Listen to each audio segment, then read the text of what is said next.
Hello student, welcome to our YouTube channel. This is English classes by Preeti ma'am. So today our topic is quite different. बहुत ही different topic है. जैसा कि हमने अपनी previous class में पढ़ा था कि एक वर्ड क्या है अलग अलग पार्ट ऑफ स्पीच में यूज होता है, वो तो हमने थोड़े वर्ड्स पढ़ लिए थे, लेकिन आज हम उन क्वेश्चंस की बात करते हैं जो कॉम्पिटिटिव एग्जाम्स में आते रहते हैं, या हमारे जो बोर्ड एग्जाम्स हैं उनमें आते हैं, या हमारे क्लास एग्जाम्स में आते हैं। और कॉम्पिटिटिव एग्जाम्स की बात करें तो मोस्ट ऑफ द एसएससी हो गया, बैंकिंग हो गया, हमारे इस तरह के एग्जाम्स में इस तरह के क्वेश्चन, पार्ट्स ऑफ स्पीच से रिलेटेड क्वेश्चंस आते रहते हैं। Let's see our first sentence. पहले हम देखेंगे कि है क्या, क्वेश्चन क्या है। Identify the part of speech of the underline word. हमें क्या करना है, सबसे पहले स्टेटमेंट को ध्यान से पढ़ना होता है, स्टेटमेंट को पढ़ के ही क्वेश्चन सॉल्व करना होता है। क्या बता रखा है, अंडरलाइन वर्ड को क्या करना है, आइडेंटिफाई करना है, ये कौन सी पार्ट ऑफ स्पीच है हमारी। ठीक है, आज का टॉपिक बहुत ही इंटरेस्टिंग होने वाला है। एक ही वर्ड को देखना, हम डिफरेंट पार्ट ऑफ स्पीच में यूज करने वाले हैं, आप साथ साथ आपकी प्रैक्टिस भी हो जाएगी। Let's see the first sentence. He went for a run in the morning। अब अंडरलाइंड वर्ड है रन। रन वर्ड आपने हमेशा एज अ वर्ब सुना होगा कि रन मीन्स क्या होता है, भागना। ठीक है, वो वर्ड हमने एज अ वर्ब हमेशा सीखा है कि कोई भी एक्शन वर्ब होती है, लेकिन नहीं, यहाँ पे जो रन वर्ड है वो एज अ नाउन यूज हुआ है, एज अ नाउन यूज हुआ है, नाउन की तरह यूज हुआ है, संज्ञा की तरह यूज हुआ है। He went for a run in the morning, कि वो रन के लिए गया, एक रन के लिए गया, एक दौड़ के लिए गया। ए हमारा क्या है, आर्टिकल है, और आर्टिकल के बाद हमेशा नाउन का यूज होता है, ये ध्यान रखना आप। आर्टिकल कहीं भी आ जाए, जैसे ए एन दा आ जाए, उसके ठीक बाद हमारा नाउन का यूज होता है। इस तरह से हम अपने पार्ट ऑफ स्पीच को आइडेंटिफाई कर सकते हैं। Let's see the second sentence.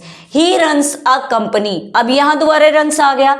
अब यहाँ पे रन क्या है, एज अ वर्ब यूज हो रहा है। कैसे एज अ वर्ब यूज हो रहा है, क्योंकि ये एक्शन है। ही रन्स अ कंपनी, वो एक कंपनी चलाता है। रन्स यहाँ पे चलाने के लिए यूज हुआ है, वो एक कंपनी चलाता है। चलाने का क्या है, एक्शन है, और जो भी एक्शन वर्ड्स होते हैं वो हमारे क्या होते हैं, वर्ब होते हैं, क्रिया होते हैं। इसलिए यहाँ पे जो रन वर्ड्स आ गया, हमारा रन्स वर्ड आ गया, वो हमारा क्या है, वर्ब है। Let's see the next sentence. She वोर अ लाइट ड्रेस। शी वोर अ लाइट ड्रेस। अब हमने अंडरलाइन कर दिया है लाइट वर्ड को। ठीक है, अब लाइट अलग अलग सेंटेंस में अलग अलग पार्ट ऑफ स्पीच के लिए लाइट वर्ड यूज होगा। अब मैंने बताया था आपको हिंट, ए हमारा क्या है, आर्टिकल है, और आर्टिकल के ठीक बाद या तो हमारा एडजेक्टिव आएगा, वैसे तो नाउन आता है, और नाउन से पहले लेकिन एडजेक्टिव भी आ सकता है। सेंटेंस को देखते हैं। शी वोर अ लाइट ड्रेस, कि उसने एक हल्की ड्रेस पहनी है। ड्रेस कैसी है, लाइट है, तो वो ड्रेस की क्वालिटी बता रहा है। ड्रेस क्या हमारा, नाउन है।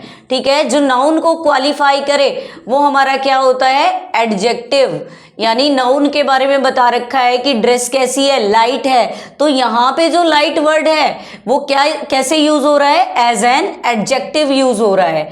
Let's see the next sentence. The light was too dim to read.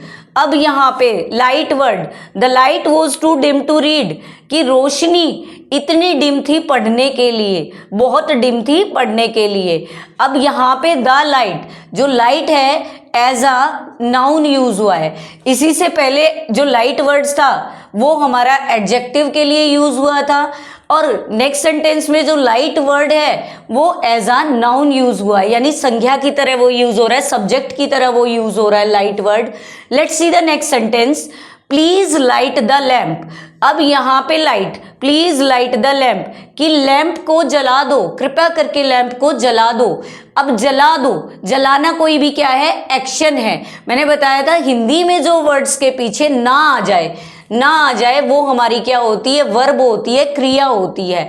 अब प्लीज लाइट द लैम्प, कृपया करके लैंप जला दो, तो जलाने का एक्शन कर रहे हैं, तो ये लाइट यहाँ पे एज अ वर्ब यूज हो रहा है। तो हमने 5 सेंटेंस पढ़े, पांचों के पांचों में जो पार्ट ऑफ स्पीच एक वर्ड था, जो भी वर्ड था अलग अलग पार्ट ऑफ स्पीच की तरह वो यूज हो रहा था। नेक्स्ट सेंटेंस देखते हैं, थोड़ा सेंटेंस अलग है, ध्यान से देखेंगे। ही इज अ फेमस डैश, और फिर मैंने आपको ऑप्शन दे दिए। इस तरह के एग्जाम में, कॉम्पिटिटिव एग्जाम में इस तरह के क्वेश्चंस आते रहते हैं। ही इज अ फेमस डैश। अब इन ऑप्शंस में से सभी क्या है, प्ले इसमें बेस वर्ब है, बेस फॉर्म है या बेस वर्ब है या फॉर्म है, जो भी है, प्ले इसकी बेस फॉर्म है। तो ऑप्शन देखेंगे, ए प्लेड है, बी प्लेइंग है, सी प्लेयर है और डी प्लेज है। ऑप्शन को देख के तो आप इजीली इसको लगा लेंगे, लेकिन यहाँ पे ये क्या रोल प्ले कर रहा है, ही इज अ फेमस प्लेयर।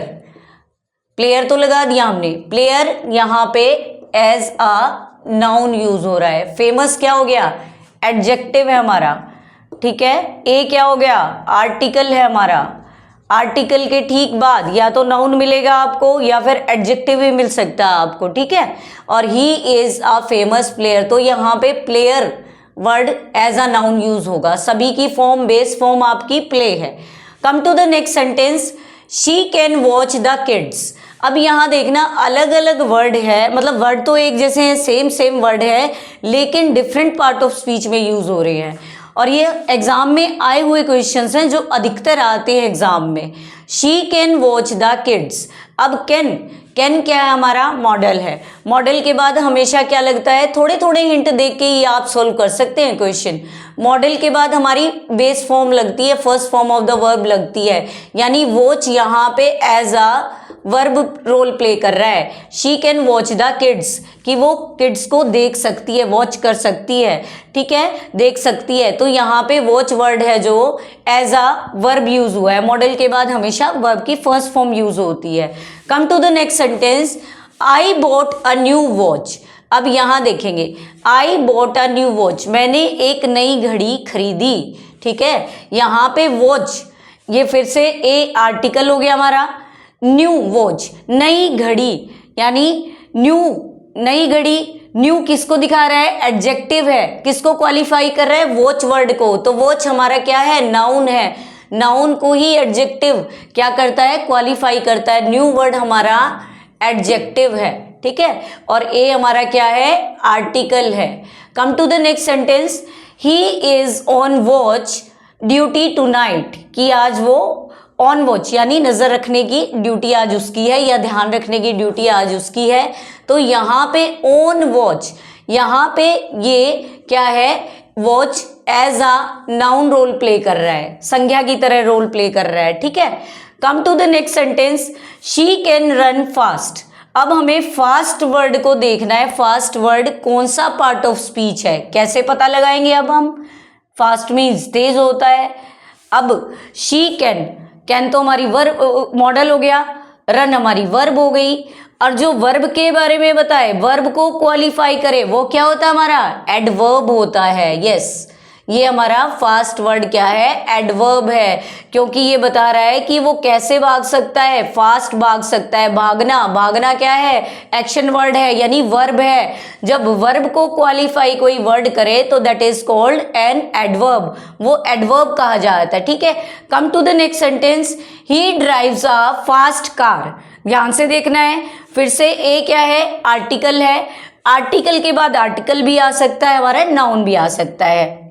अब फास्ट कार क्या है, हमारा नाउन है। अब नाउन के बारे में क्या बता रहा है, कार कैसी है, फास्ट कार ड्राइव की उसने। जब किसी नाउन के बारे में कोई वर्ड बता रहा है, कोई एक्सप्लेनेशन दे रहा है, तो वो वर्ड हमारा क्या होता है, एडजेक्टिव होता है। तो यहाँ पे फास्ट वर्ड हमारा एडजेक्टिव की तरह रोल प्ले कर रहा है। किसकी तरह रोल प्ले कर रहा है, एडजेक्टिव की तरह रोल प्ले कर रहा है। Come to the last sentence, अब एक ही वर्ड देखो कितने रोल प्ले कर रहा है, कोई एडवर्ब है, कभी एडजेक्टिव है, कभी नाउन है, कभी आपका वर्ब है, अलग अलग रोल प्ले कर रहा है। Let's see the last sentence of today, he broke his fast at sunrise. His fast, his क्या है, हमारा पोजेसिव है, पोजेसिव हो, एडजेक्टिव हो, या फिर या आपका आर्टिकल हो, उसके बाद वाला जो वर्ड होता है वो मोस्ट ऑफ द आपका नाउन होता है।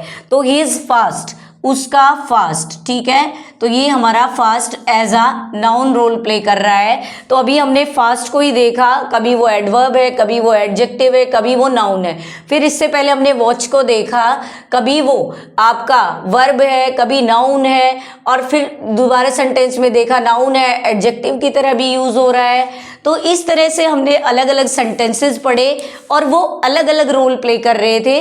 तो आपको मैंने वो सेंटेंसेस करवाए हैं जो हमेशा एग्जाम्स में आते रहते हैं और आपको इनकी प्रैक्टिस की नीड है। अगर आगे भी कंटिन्यू रहेगी नीड तो आप हम मुझे मैसेज करके, कमेंट करके आप मुझे बता सकते हैं। मैं इसी तरह की एक्सरसाइज आपके लिए लाती रहूँगी और जिससे आपकी प्रैक्टिस प्रॉपर हो जाएगी, प्रॉपरली आप प्रैक्टिस कर पाएंगे। तो आप आज की वीडियो कैसी लगी आप हमें बता सकते हैं और हमारे कमेंट सेक्शन में लिख के, और हमारी वीडियो आपको पसंद आ रही है तो शेयर और लाइक कर सकते हैं और हमारे चैनल को सब्सक्राइब कर सकते हैं। Thank you students for listening and watching our videos.